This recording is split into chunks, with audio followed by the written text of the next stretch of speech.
Lucky you! Best 36 holes in golf. You tuned in to Alternate Shots Podcast, Marnie's Army. where we talk about golf, Marquis, Sandy's. poker, Bond. James Bond. horse racing, I'm all in. great movies. Alfred Hitchcock. We have no script. And down the stretch they come. We're glad you joined us. Frankly, my dear, I don't give a damn. Whoop, let's start again. And the Cubans. Oh, I like the Cubans. They are so wild.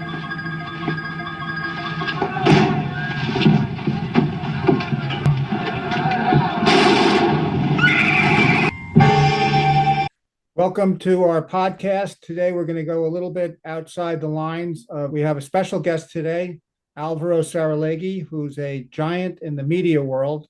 Alvaro Saralegui came from Cuba in the early 60s when I got out of there in the nick of time from everything I learned as a kid. And I believe you were like 4 or 5 years old when you got here, Alvaro? Yeah, I was 4 years old. How did you get from 4 years old, escaping from Cuba, to loving golf? That's a long trip, right? That's a circuitous route, yes. At Sports Illustrated, Friday afternoons, you were to take clients out and play sports with them, up to you. Basically, it was tennis and golf. And I played some tennis, and I was curious about golf, and it was the dominant sport among the folks at Time Incorporated, not to mention Sports Illustrated. So I ended up, trying to pick it up so I could entertain clients, etc.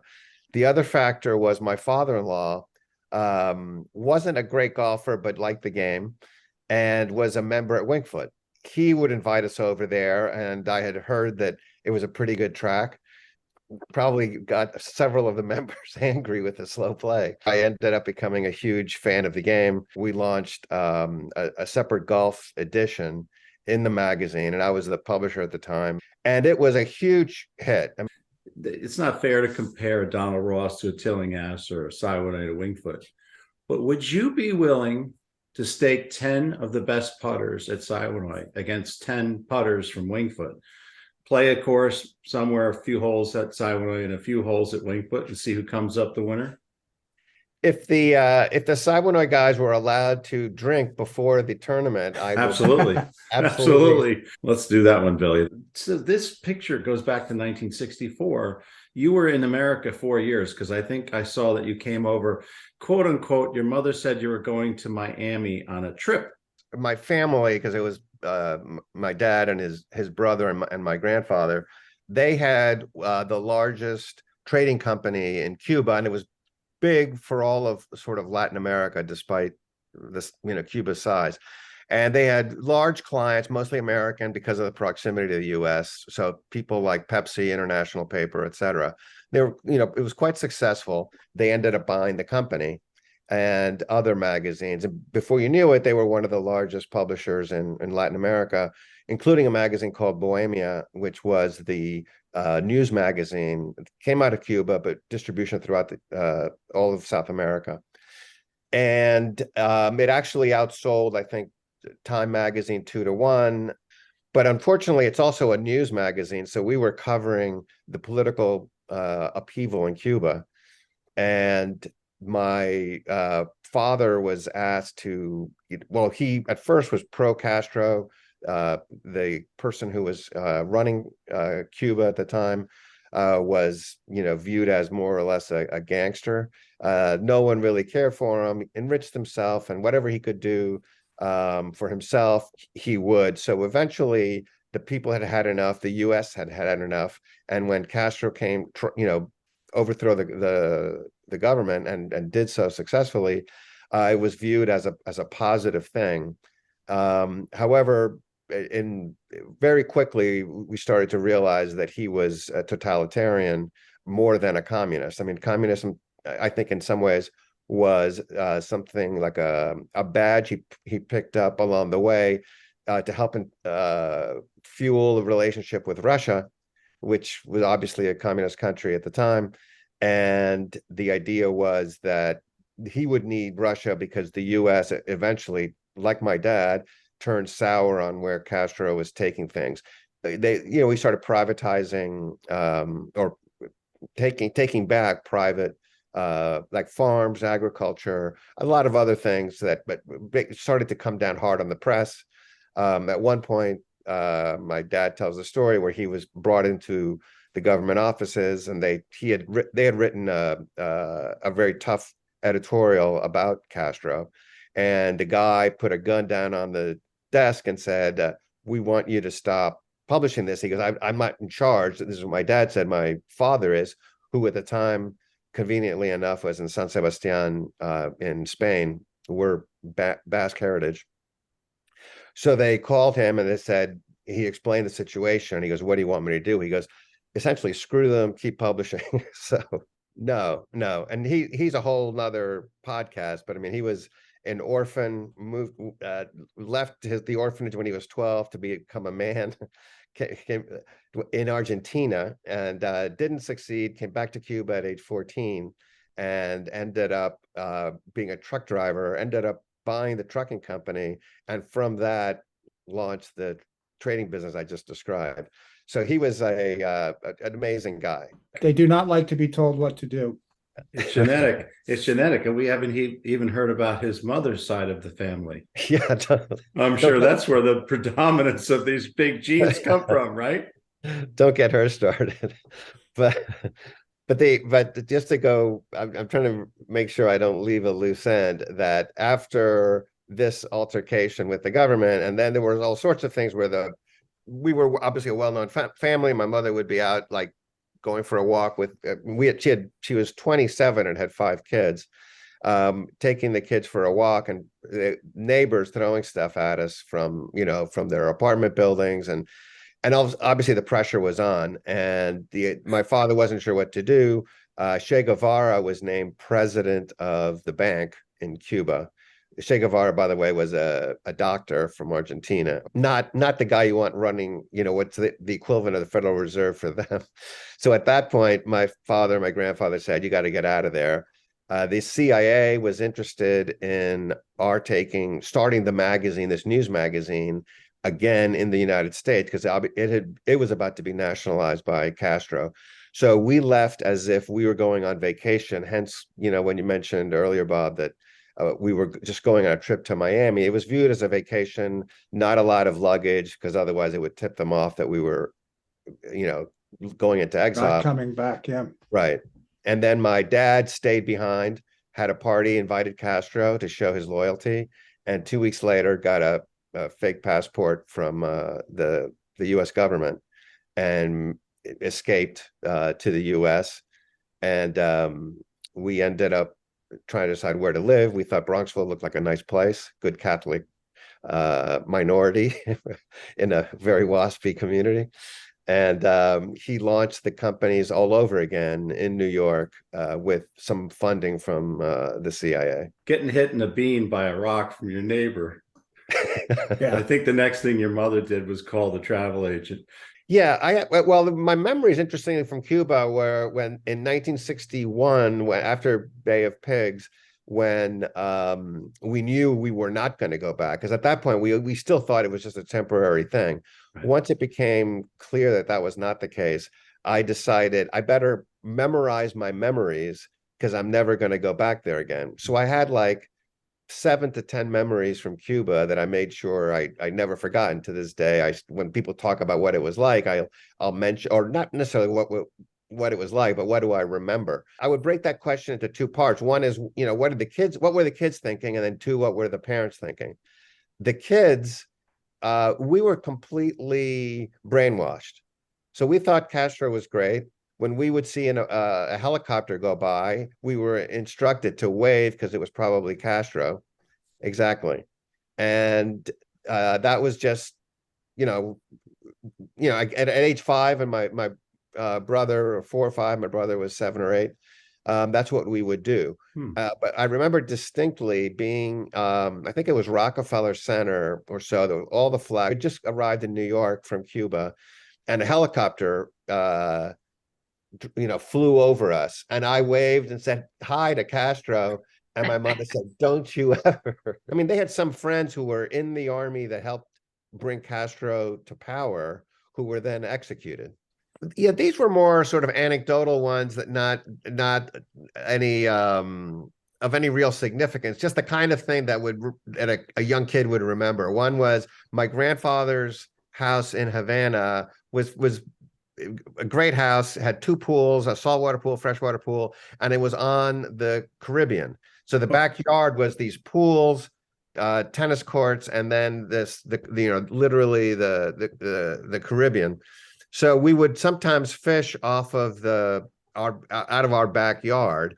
I was again 4 years old, so I'm not going to be doing very well. So I was there with my uncle, and I snagged something. I didn't know what it was. I tried to bring it up, had trouble. I'm, again, being 4 years old. So he helps me. We bring it up, and it was actually an octopus.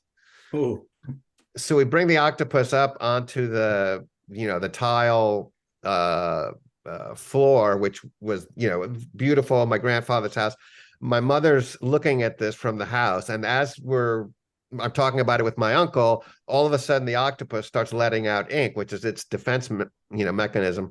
So now there's ink going all over this white tile floor. And my mother yells, "Dios te libre, may God free you." She was pissed. And I'm thinking, how do you get the ink back into the octopus? It's kind of like toothpaste. You're kind of screwed at that point. Or how do you get it out of the white marble that your mother is so proud of? That is so cool. Imagine that house today, Billy. That's a $100 million house on the Caribbean, saltwater, freshwater, right?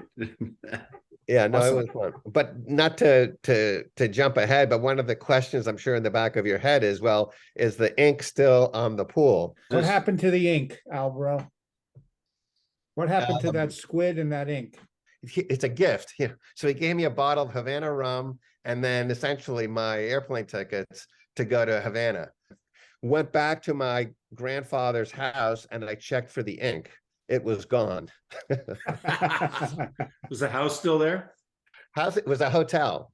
And this writer felt very awkward because he was going to be like, we're going to go to my home, which I haven't seen in 40 years. Obviously, it was emotional for me.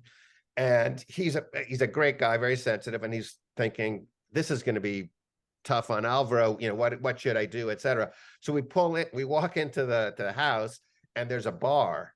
And he comes up and he goes, "Let me buy you a drink at your grandfather's bar." And, we all both start laughing, et cetera. He then put that in his book. It's called Pitching to Fidel by S.L. Price. Was there any danger for you going back? My mother was concerned. There were awkward moments when they looked at my passport when I literally arrived. I mean, one of the most amazing things was just like literally stepping, because there was no jetway. You stepped down on the ground. When I hit the ground, it just hit me that, oh my God, I've been talking about Cuba and its relationship, my identity essentially as a Cuban, my entire life. And to the point where it was almost like a story I was telling versus a reality. As my foot hit the ground, I was like, I'm actually hitting, Cuban soil. And it was just emotionally amazing for me. We walk into with our passports. I show them my passport, and there's this woman in fatigues with a machine gun, and she looks at it, and then she goes, essentially, "Oh, my baby." She goes, "You were born here." And then she goes, "Let me give you a hug." So she gives me this big hug with the machine gun butt in my ribs. What's Yeah. interesting to me is growing up with you guys, as kids, we were still adapting to life too. So what was brand new for you was essentially brand new for us also, with the obvious exceptions of the first 4 or 5 years of your life and how that affected your new and ongoing life. But it's funny to think that you and my brother Neil went to school together in first grade. Is that when you arrived, or kindergarten? Kindergarten, yeah. So it was new to both of you at that time. The Yeah. United States was new to you, but school was new to both of you at the same time. So, Yeah. No, and we assimilated very quickly. oh yeah, you did. So I didn't speak English when I arrived. I don't remember any transition issues at all. And we were, in fact, we were welcomed. The nuns at where we went to parochial school, St. Joseph's in Bronxville. I remember, I think it was in second grade teacher insisted that like once a week we would say the Hail Mary in Spanish. And so it was something to be proud of as opposed to something you tried to hide, which, some immigrants unfortunately have that experience. We won the lotto 6 different ways. Well, you guys were accepted right away, as far as I know. I didn't ever see any kind of prejudice or snootiness towards your family. No, if anything, it was the opposite. It was, people were incredibly gracious, welcoming, and love the story. I was lucky enough to live 4 houses away, so When we escaped, a guy from International Paper took us to Canada to sort of wait out to make sure there wasn't people following us, and have a certain amount of time evolve before we actually went back to the United States, where Castro's people was our final destination. So after 6 months, we went back, and there was a family called the Leckies that lived not too far from Billy's second house in Bronxville. Mr. Leckie was my dad's ink supplier. So it was really just following connections that we ended up in Bronxville as opposed to Southwest 8th Street in Miami. who's the most interesting person you ever played golf with? I could tell you the funniest guy that I wouldn't have expected, which was Brett Favre at a Pro-Am. The most sort of down-to-earth guy was Johnny Miller. That must have been a treat. And we played at Pebble Beach, and the story there was on 8, where you go over that big chasm. I think I was probably on my 3rd shot. He was on his 1st, who knows? But we're up there, and I had just started playing golf, so it's a terrifying shot to begin with. And I asked him, I'm sitting there trying to figure out what to hit, and whatever the club that I should be hitting, I had no confidence in. So I was thinking, all right, and it's embarrassing, and you're supposedly an athlete, and with Johnny Miller. But then he goes, okay, now what you're going to do here is just reading my mind what it is that I was terrified. He goes like, get your ugly club. and I was like, what's an ugly club? And then he goes, the club you have the most confidence in. And for me at that time, it was like a 7-wood. Despite being a poor golfer, that was one club that no matter what, I could pretty much count on it. And I think it was more club than I needed, but he said, I don't care, hit that club. And sure enough, I hit it. I think I might have hit it slightly over the green, but it was over. And it was a great sort of piece of advice that to this day, clearly, I've never sort of forgotten. And he was just that sort of fun, matter of fact, didn't give me a hard time. Just get your ugly club and whack it. First PGA was at Simonoi. I thought it was 16. Simonoi's most instrumental pro was a guy named Tom Kerrigan. He was there for 50 years, and he was instrumental in starting the PGA Tour and really the beginnings of the Ryder Cup. When he and a bunch of other pros from the United States went over and played some pros in England, probably in the 20s. But Kerrigan was still has the course record there, 61. He shot it on June 18th, 1941, I think, maybe 43. And one of the guys playing with him, a guy named Patsy Maselli, who was an assistant pro at Simonoi when I was a kid, played with him that day that he shot 61. He said Kerrigan missed 2 or 3 or 4 footers that day. He said, Of course, he made some bombs too, but 61, and that record still holds up. Movie maker, favorite movie, favorite 10 movies. Yeah. I would say Hitchcock, is something that has transcended, I loved him when I was 15 and I love him now. It's in keeping with my current job, Danger.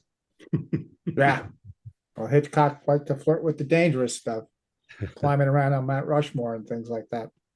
A lot of the big actors from back then, they had the handsome guys too, Clark Gables or Cary Grant. But if you think about the Bogart, Cagney, and Edward G. Robinson, those guys were, they were men, but they weren't pinup guys. They weren't Brad Pitts. So in today's movies, I'm always glad to see when a guy, and I would include Brad Pitt in this, is handsome, but he's also a good actor. You Yeah. know, some of them aren't such good actors. They just play themselves in all the movies, and the scripts are written that way, and they're enjoyable. But Billy can probably name everybody in this picture. I can name Claire Trevor, and then Robinson's to the left, and Lionel Barrymore. Bogart's in the foreground, and Bacall over there. Who is the older actor? Lionel Barrymore. Lionel Barrymore. Who was the guy in the back? He was a character actor. You must remember His him. name is Gomez. I forget his Thomas Gomez. Stable. The guy Yeah. on the right with the hat, I don't know what his name was, but he's a really good character in that movie. But if there was any emotion I would use to characterize or feelings that I have about my life, it would be gratitude. Because, you know, as I tell my kids, you've won lotto 10 times before you were born. And you know, where they were born, who they were born from, they have loving parents, they're smart, they're, you know, attract on and on and on. And you know, similarly blessed. So when people think, oh my gosh, you know, you're immigrants from Cuba, you came under duress. Yes, but I was totally unaware of it. My parents protected me from any, you know, negative experiences.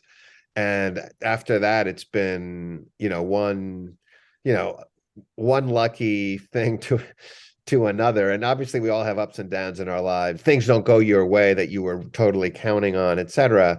When you take, in my case, you take a summary of all of it, and there's just so much to be, you know, grateful for.